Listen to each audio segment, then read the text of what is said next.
Hello everyone, how are you? I hope you all are fine. Today it's 20th of May and we were actually discussing yesterday some question answers for the third chapter, that is constitutional design. We are discussing the questions related to the topic. We are picking one topic and then we are framing questions. All the possible questions that can be framed from that very single topic, we are discussing all of them.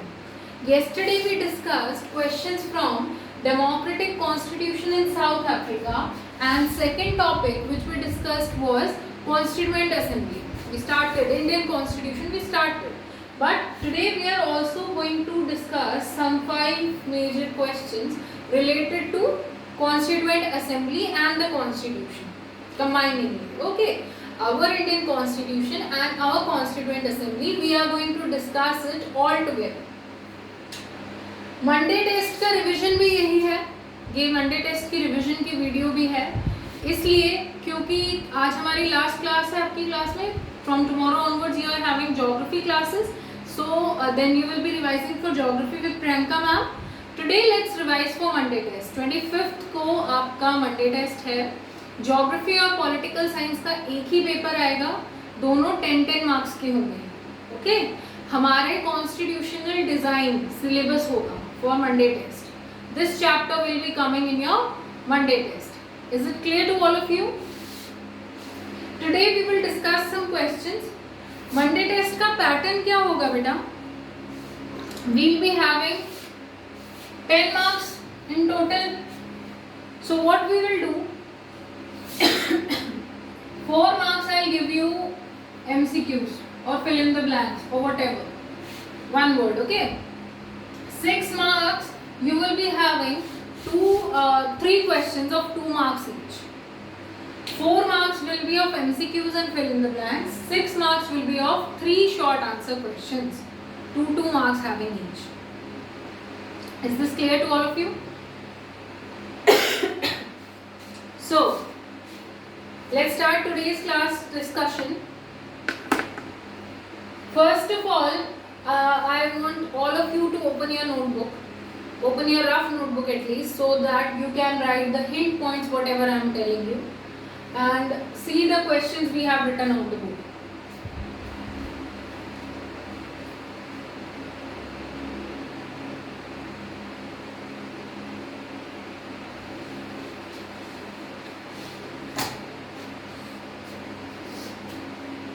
Now the first question which we are going to take today is, what was the composition of constituent assembly? किसी भी चीज की composition का मतलब होता है कि वो किस चीज से बना है, उसके क्या parts थे. That is known as its composition. ठीक है, आप नींबू पानी बनाते हो, नींबू पानी की क्या composition होती है? We are having 1 glass of water, 2 glass of sugar, 2 spoons of sugar, 1 lemon in it. This is the composition of your lemon juice or your virgin mojito. Then we are discussing the composition of constituent assembly. Constituent assembly में कौन-कौन थे, कैसी composition थी, वो discuss कर रहे हैं. ये हमने constituent assembly topic में पढ़ा है, अब ध्यान से सुनना, ये revision हो जाएगा. What we have discussed in the constituent assembly, that constituent assembly was having geographically, अगर हम geographically देखें तो all parts के लोग थे. क्यों? Because people were elected by the provincial legislatures. 1937 में provincial legislature के election हुए थे. Provinces area को बोला जाता है, British provinces. Okay? तो provincial legislature के election हुए, तो जो लोग गए थे उन्होंने ही elect करके कॉन्स्टिट्यूएंट असेंबली से भेजा था. तो प्रोविंसेस तो पूरे इंडिया में थे, तो पूरे इंडिया के लोग कवर हो रहे हैं कॉन्स्टिट्यूएंट असेंबली में. तो geographically all of the India was somehow represented in the constituent assembly. Socially बात करूं, सोशली समाज में क्या क्या होती हैं हमारी, different caste, different religion, different group, different class. Okay, high class, low class people, people from different religion, Hindu, Muslim, Sikh, Parsis, people from different castes. These are our social backgrounds. तो सोशली भी अगर हम देखें तो most of the India was covered because in the constituent assembly people were present from different religion, different caste, different class, different languages, different region, the people were present. तो geographically भी पूरा India represent हो रहा था और socially भी पूरा India represent हो रहा था। और इलेक्ट किसने किया था? The members of provincial legislature. Clear? Now we also have discussed 389 members, 299 है and then 93 है। Okay, we have discussed this. Some membership हमने डिस्कस की थी इनकी कि 93 ऑलमोस्ट हमें स्टेट्स दिए थे। किसको? Princely states. प्रिंसली स्टेट्स को सीट दी थी। प्रिंसली स्टेट्स कौन से थे? जो डायरेक्ट ब्रिटिश रूल के अंडर नहीं थे। They were controlled by their own local hereditary ruler और own local governor। ठीक है, जो वहाँ के किंग थे वही रूल करते थे, डायरेक्ट ब्रिटिश रूल वहाँ पे नहीं था, वो थे प्रिंसली स्टेट्स। तो क्या प्रिंसली स्टेट्स आए थे कॉन्स्टिट्यूएंट असेंबली में?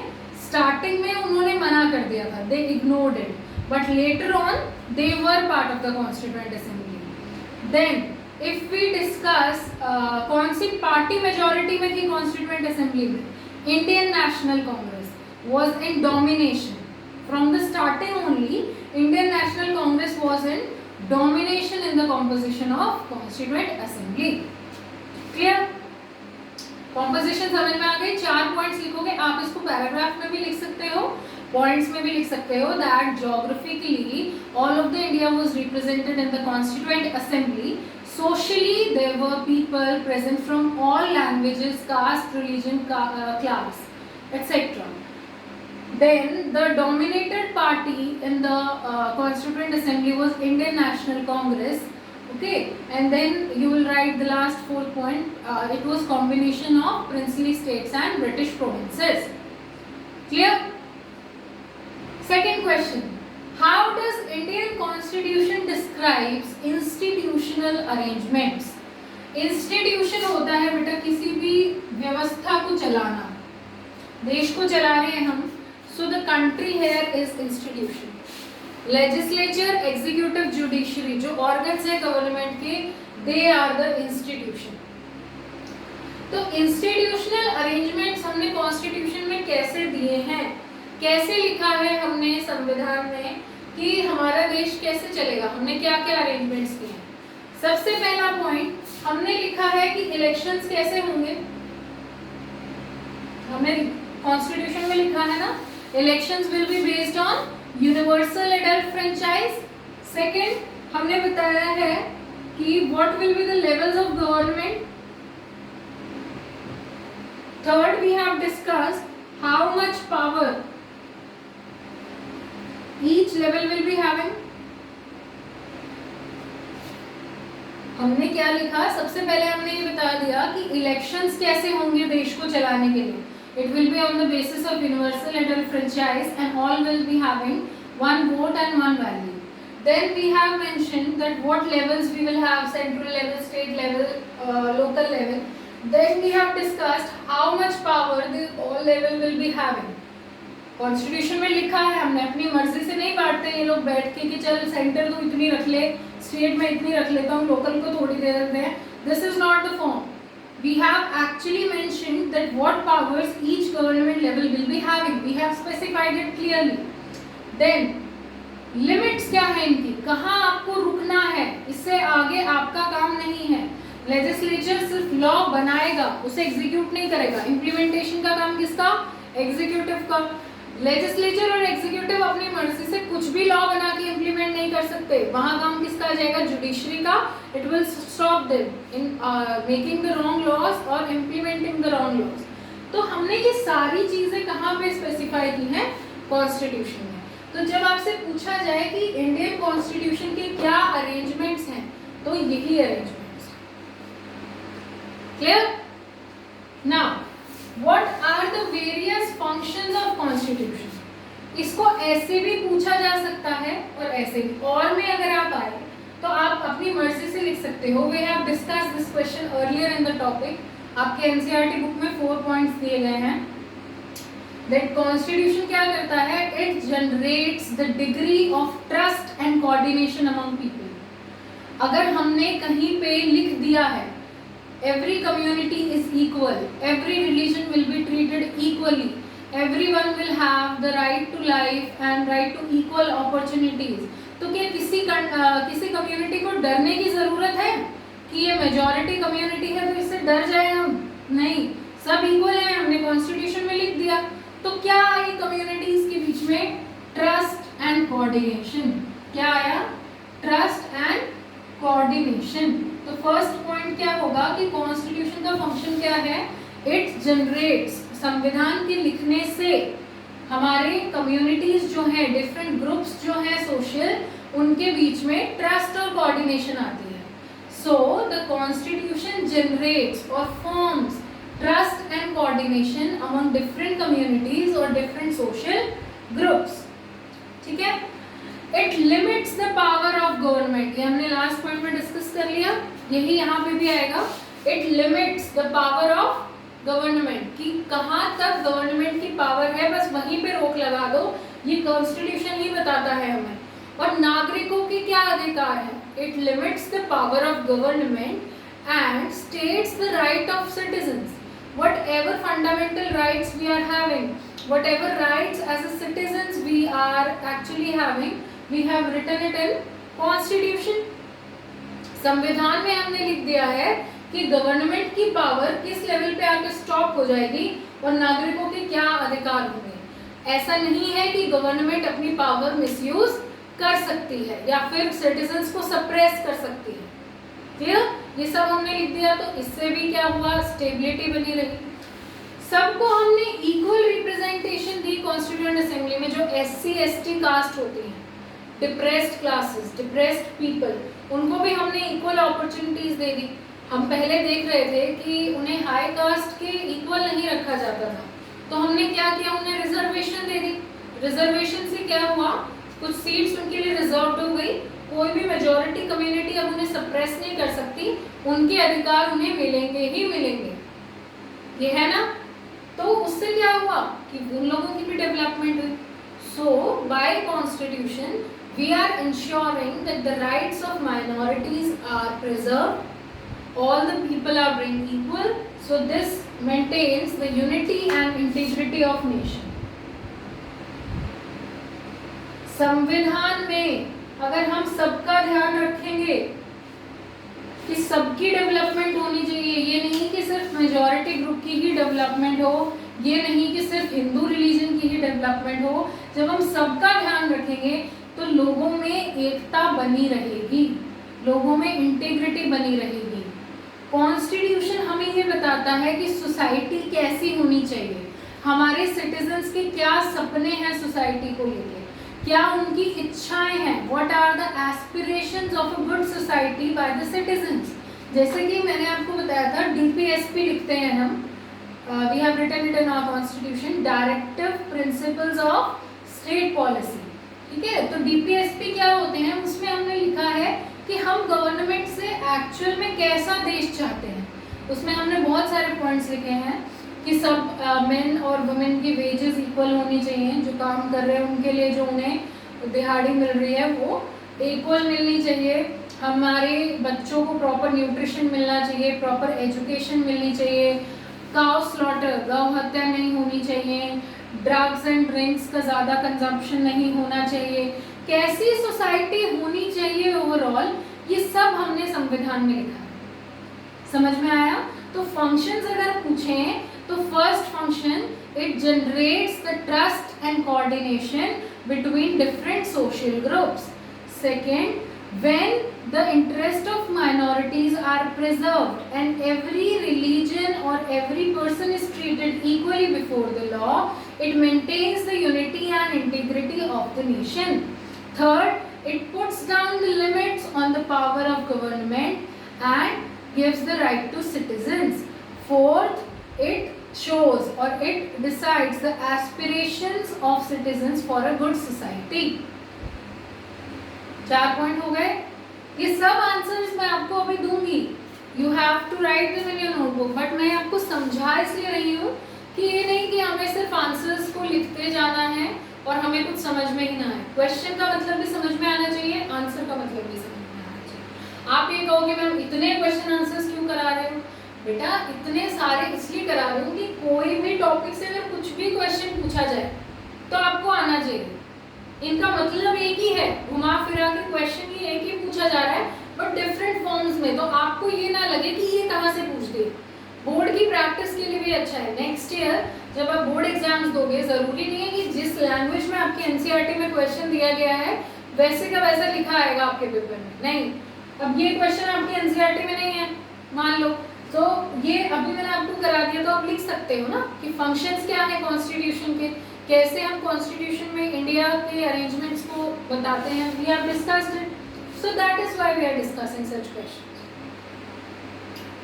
ओके, सो एक बार तीनों क्वेश्चंस देख लो, 5 सेकेंड्स टाइम टू यू। कोई भी क्वेश्चन या पॉइंट नहीं समझ में आया है तो उसे भी रफ नोटबुक में लिख लो, क्लास के एंड में आप मुझे मैसेज कर देना। फटाफट देखो।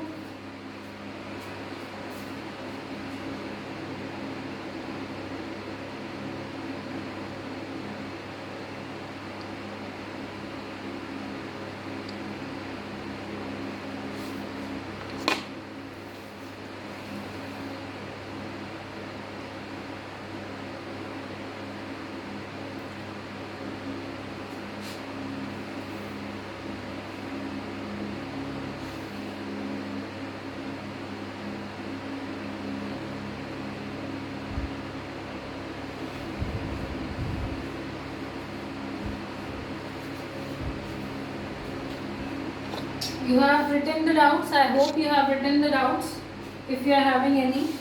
Now let's come to the next question. Was making of Indian Constitution an easy affair? क्या इंडिया के संविधान का बनना बहुत ही इजी सा काम था? बैठ के सबने लिख दिया कॉन्स्टिट्यूशन बस, it was so easy. Is it or not? No, it was not an easy affair. क्यों easy नहीं था वो डिस्कस करते हैं।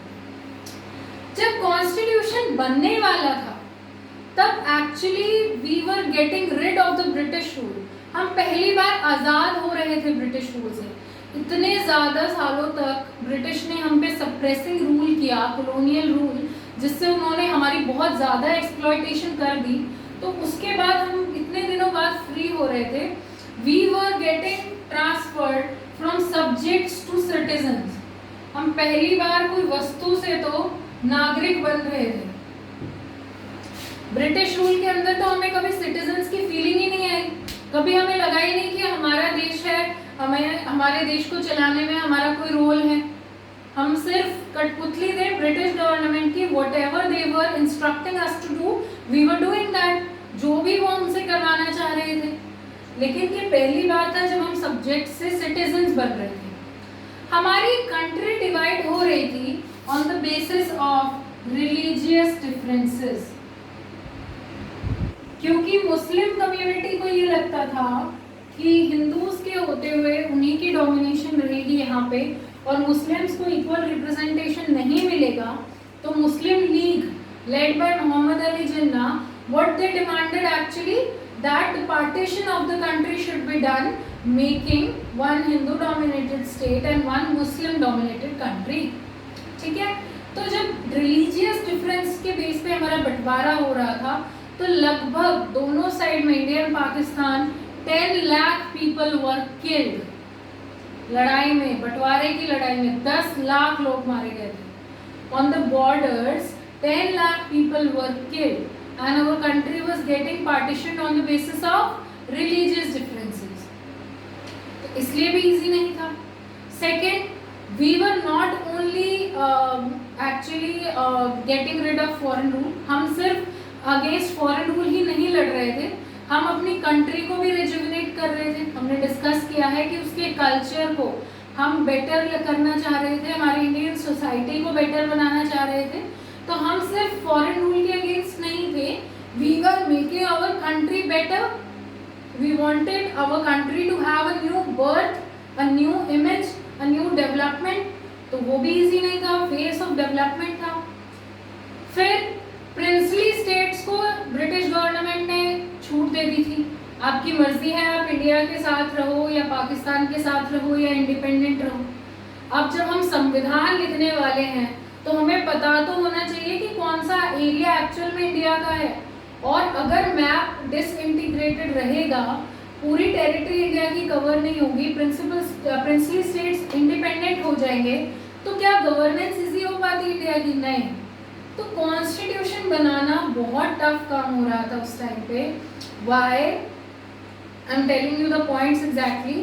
First points, we were getting the transferred from the subjects to citizens. Second point, our country was getting partitioned on the basis of religious differences. Almost 10 lakh people were killed across the borders. Third, princely states were given the permission to either join India or Pakistan or remain independent. So the country was not actually integrated at that point of time.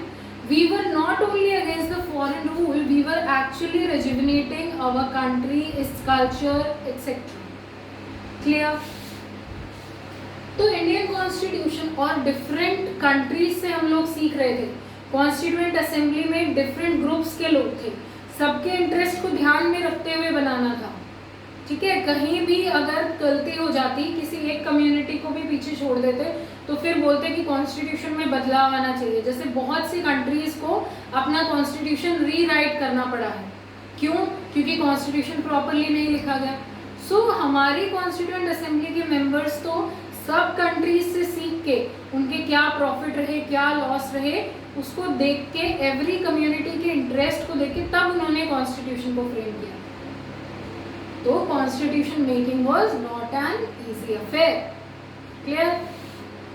Last question, why should we adopt और accept the constitution that was written almost above 60 years ago? 70 exactly, 1950 से 2020 70 years हो चुके हैं हमने constitution को accept किया है। तो आप मुझे ये बताओ कि 70 साल पहले लिखा संविधान हम क्यों माने? आज नया लिखते हैं? नहीं। कॉन्स्टिट्यूशन जब हमने लिखा तो सब रिप्रेजेंटेड थे, इंडिया के सारे पार्ट्स के लोग थे उसमें। हमने देखा ज्योग्राफिकली सारे लोग प्रेजेंट थे। यूनिवर्सल एडल्ट फ्रेंचाइज के बेस पे इलेक्शन नहीं हुए थे, क्योंकि उस टाइम पे रिसोर्सेज इतने पॉसिबल नहीं थे, टाइम नहीं था, पावर नहीं थी, ब्रिटिश रूल था इसलिए।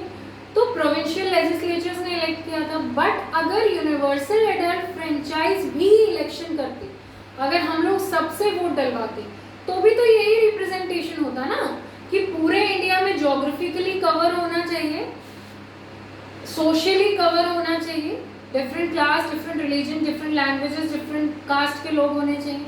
तो क्या अलग होती कॉन्स्टिट्यूएंट असेंबली? नहीं, सेम ही होती। तो आप इस पॉइंट पे भी नहीं कह सकते कि नया संविधान बनाना चाहिए। हमारी कोई भी कम्युनिटी को डिस्क्रिमिनेट नहीं किया गया, सबको इक्वल रिप्रेजेंटेशन मिली, सबको इक्वल पावर मिली।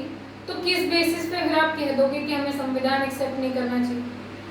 अगर चेंजिंग सोसाइटी के साथ हमें कुछ न्यू लॉज की ज़रूरत भी है, तो हम कॉन्स्टिट्यूशनल अमेंडमेंट्स कर देते हैं। हमने कल डिस्कस किया था कॉन्स्टिट्यूशनल अमेंडमेंट्स क्या होते हैं। विद द चेंजिंग टाइम और with the changing society, when we amend और when we change some laws and rules and provisions of the constitution, उसे बोला जाता है कॉन्स्टिट्यूशनल अमेंडमेंट। अमेंडमेंट का मतलब ही था चेंज। ठीक है, तो जब हमें जो भी ज़रूरत पड़ती है टाइम और सोसाइटी के अनुसार, तो हम लोग अमेंडमेंट कर देते हैं। और हमने एवरी कंट्री के कॉन्स्टिट्यूशन को पढ़ के, we have actually discussed and debated on every provision of the constitution of different countries in the world. तो हमने बेस्ट पार्ट्स को रिसीव किया है। तो क्या ज़रूरत है कॉन्स्टिट्यूशन को चेंज करने की?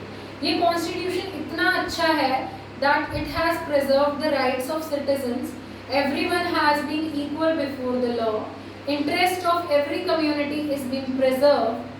We have been in unity and integrity all over the time. हमारी एकता नहीं छूटी। गवर्नमेंट की पावर्स को इतना प्रॉपरली डिस्ट्रीब्यूट किया है कि कोई मिसयूज नहीं कर पाता है पावर का, तो फिर हमें कॉन्स्टिट्यूशन क्यों नया चाहिए? We can easily accept the constitution that was made almost 70 years ago. Clear? So we have discussed all these 5 questions today. Now I am sending you one picture in which I will tell you the pattern of the Monday test. Please revise करना बेटा, अब हमारी next class Monday test के बाद ही होगी. सो अगर आपको कोई डाउट हो मंडे टेस्ट से रिलेटेड किसी भी टॉपिक पे, contact me directly, but I want full marks in political science. Okay, all the very best to you, have a very good day.